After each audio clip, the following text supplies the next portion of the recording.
So there's two layers really to your portfolio.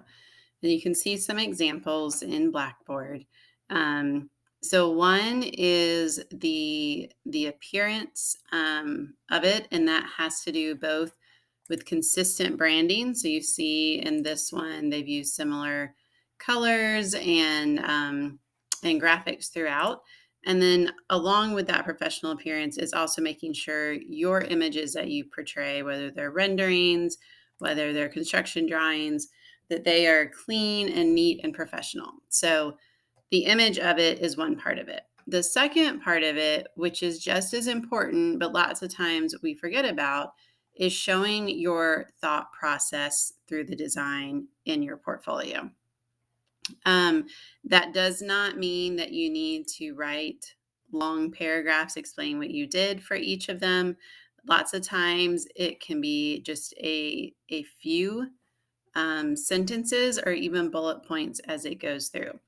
Do keep in mind things like your starting point. So um, they are working on a tiny house as it goes through it. So they've just given a brief objective statement, what their inspiration is.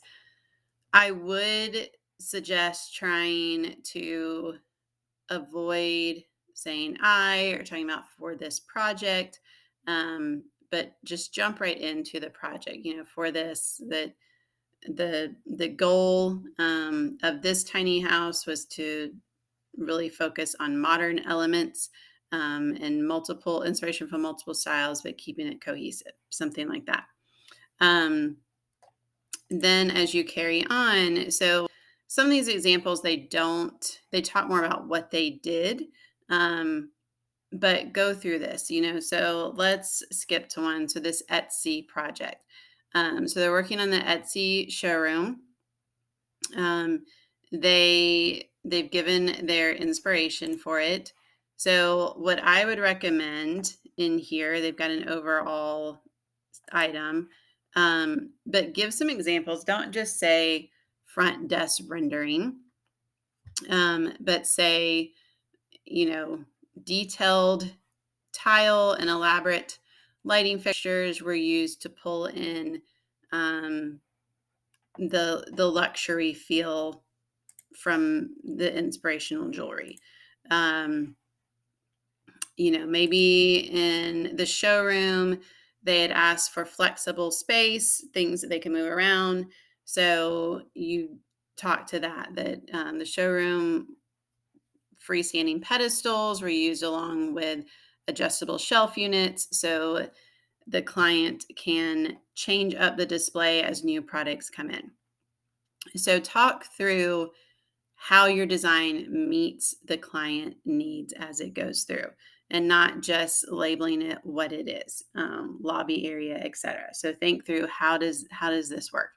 Not each of these images necessarily needs to have an explanation. So you don't have to say lobby area 1 or lobby area 2. The other thing I would recommend is make sure you note what software program you're using. So if this is done in SketchUp, um, maybe put, just SketchUp down to the side here or somewhere. If this drawing's on an AutoCAD, put AutoCAD over here, or Revit, whichever you're using. But so remember not only the professional appearance of it, but then also show your thought process. What decisions did you make to come up with this design?